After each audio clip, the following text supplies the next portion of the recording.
Every engineer has studied the onboard replay frame by frame. They all see the same impossible number at the same corner, and not one of them can explain how it happens. Not one of them can copy it. 2 to 3 miles per hour. That is what separates Larson from every other car on identical equipment.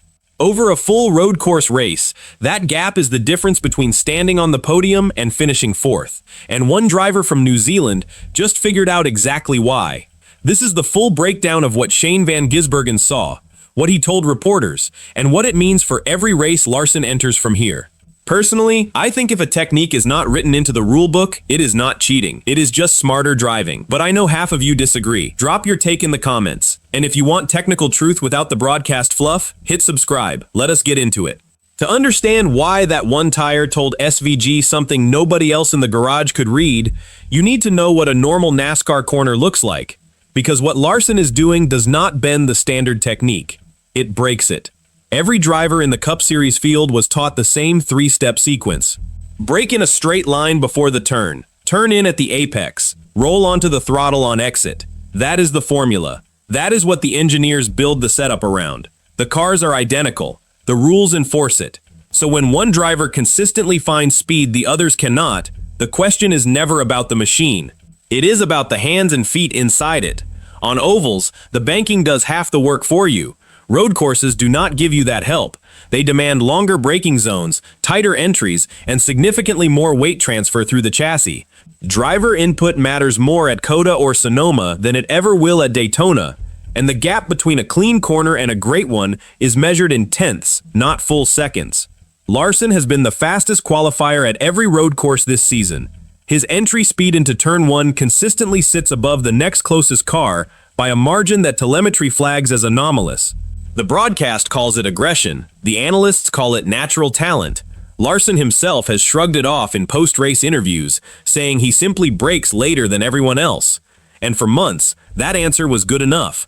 Nobody questioned it. Why would they? The man is fast.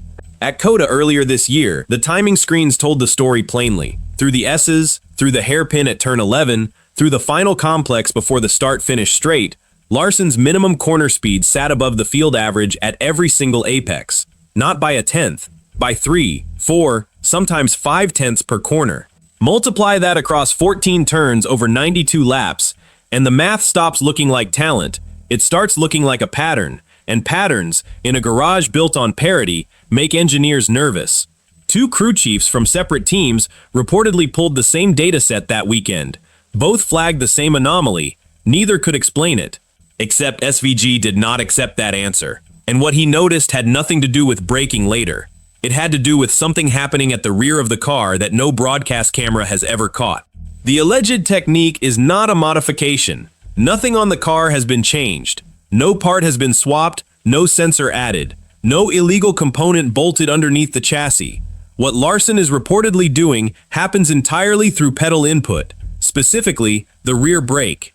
During the first 0.3 of a second at turn-in, Larson allegedly shifts braking pressure rearward in a way that creates artificial rotation. The car pivots around its rear axle faster than the steering input alone should allow. Think of it like a figure skater pulling their arms in mid-spin. The rotation speeds up without any additional force being applied.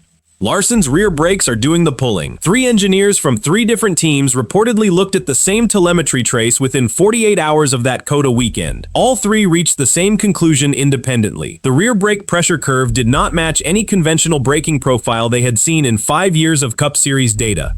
One of them reportedly told his race engineer that the trace looked like a driver catching a slide on dirt and correcting it with the rear brake. Except Larson was on asphalt, at the apex, and the correction was producing forward speed instead of scrubbing it off. The data made sense only if the rear brakes were being used as a steering tool. That conclusion was uncomfortable. Nobody wanted to be the first person to say it out loud. NASCAR inspects hardware. They check ride height, suspension travel, aerodynamic surfaces, brake components. What they do not inspect is the sequence in which a driver applies pressure to a pedal. The car passes tech. It passes every time, because there is nothing physically wrong with it. The so-called modification lives between Larson's right foot and the brake pedal in a timing window so precise that it exists for less than half a second per corner. Over 90 laps at a road course, that half second repeats roughly 400 times. 400 tiny rotations that add up to 2 or 3 miles per hour at every single apex. That data point alone was enough to raise suspicion, but it was not what made SVG speak publicly. What made him speak was what he saw on the tire. Supercars in Australia and New Zealand are a different discipline. The cars are heavier, the tires degrade faster, and managing rear tire wear is not a strategy option. It is survival. A driver who cannot read what his rear tires are telling him will lose the race by lap 30. SVG spent over a decade in that environment. He learned to look at a tire's surface the way a mechanic reads an engine code. Every scuff mark, every grain of rubber, every discoloration tells a story about what the car did 3 corners ago. At a road course weekend earlier this season, SVG walked the grid after qualifying. He was not looking for Larson's car specifically. He was checking his own tire data against a rival's for setup comparison, but as he passed the number 5 garage, his eyes caught the rear right tire on Larson's car.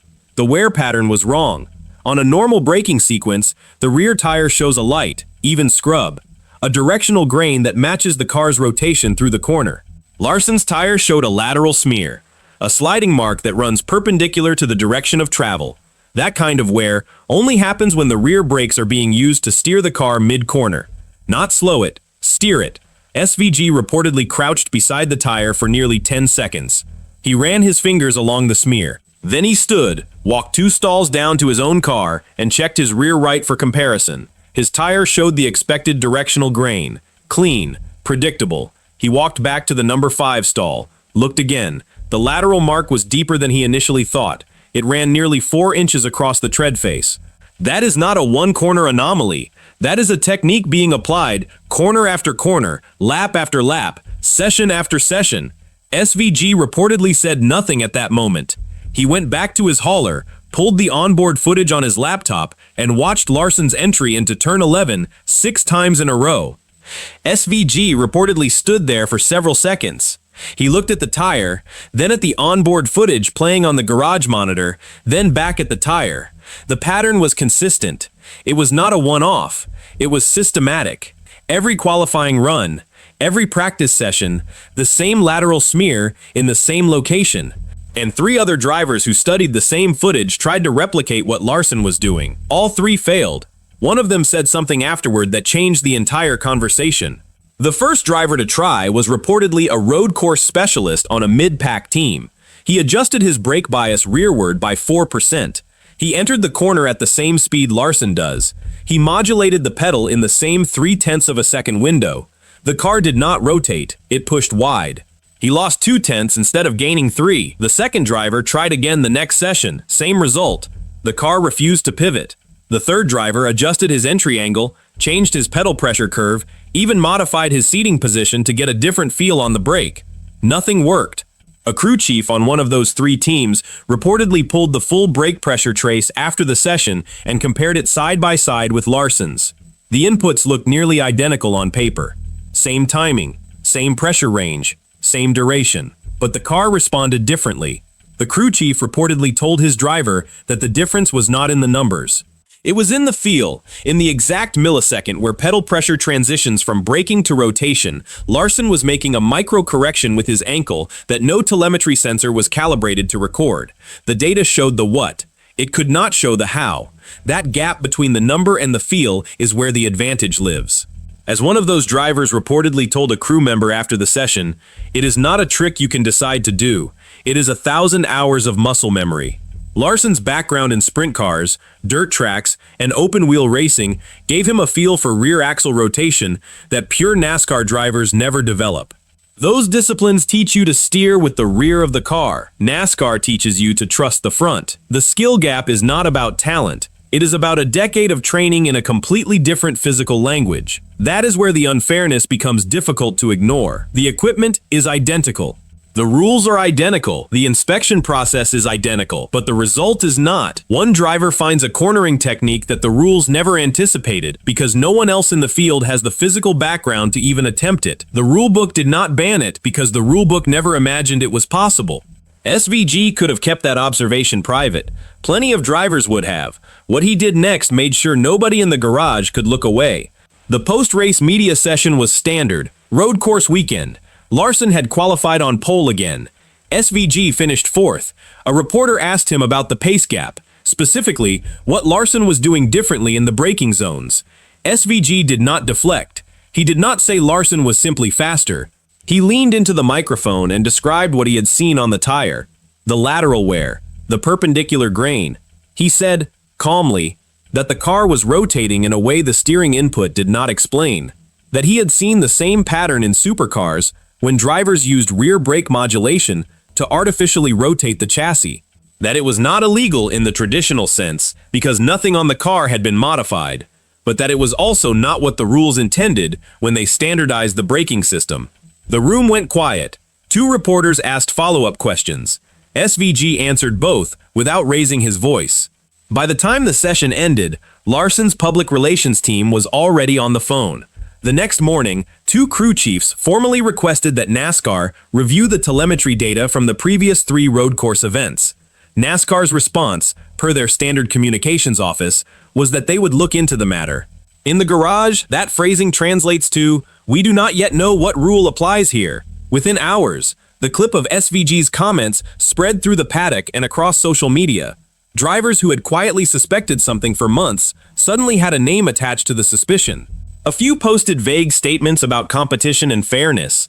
Others stayed silent. Larson's teammates reportedly did not comment at all. The Hendrick Motorsports media team issued no statement beyond the original 3 sentences. The silence from that side of the garage was louder than any rebuttal could have been. 2 veteran crew chiefs, neither affiliated with Larson's team, reportedly confirmed to separate outlets that the telemetry data showed an unusual rear brake signature on the number 5 car at every road course event this season. Neither used the word illegal.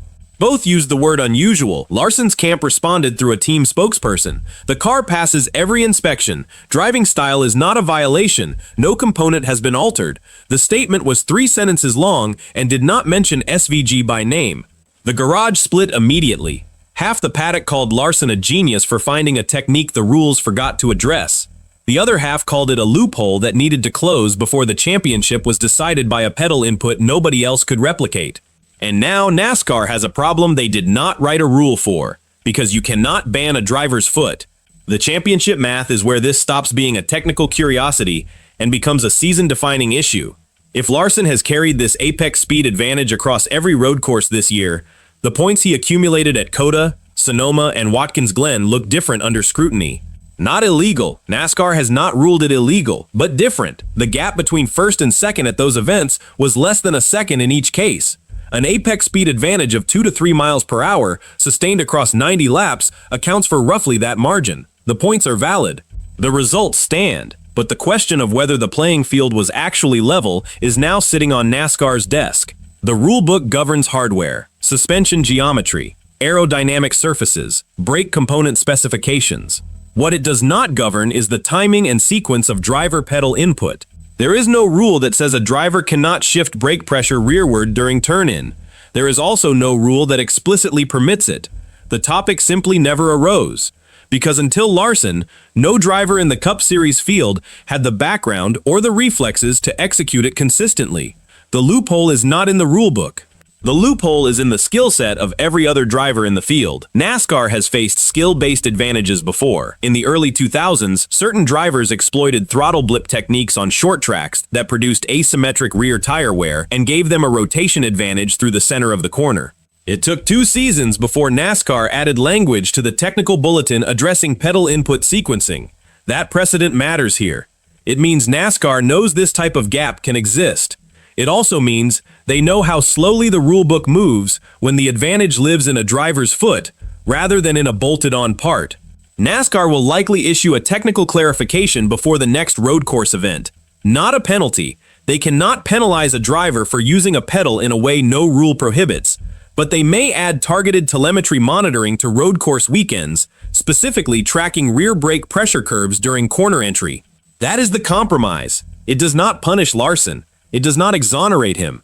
It simply puts eyes on the data, so the question can be answered with numbers instead of tire wear and suspicion. SVG's position in all of this is uncomfortable. Half the garage respects him for saying what everyone was thinking, but nobody wanted to say publicly. The other half views him as a sore loser manufacturing controversy to explain a qualifying deficit. He has not responded to either side. Per his team's media coordinator, SVG said he described what the tire showed him, and that is where his responsibility ends. The next road course is in 3 weeks. Every crew chief will be watching the rear right tire on the number 5 car. Every engineer will be pulling the brake bias telemetry within seconds of the checkered flag. The garage knows what to look for now. That changes everything. NASCAR spent a decade building rules to make every car on the grid identical. They succeeded, and in doing so, they handed the most lopsided cornering advantage in a generation to the one driver whose foot already knew how to use it. Drop a wrench in the comments. Tell us whether Larson is a genius or NASCAR needs a new rule. If honest technical breakdowns without the broadcast fluff matter to you, subscribe. We cover all of it. Next week, we break down the one corner at Watkins Glen, where SVG's data shows he is losing 4/10 to Larson, and the one adjustment that could erase it.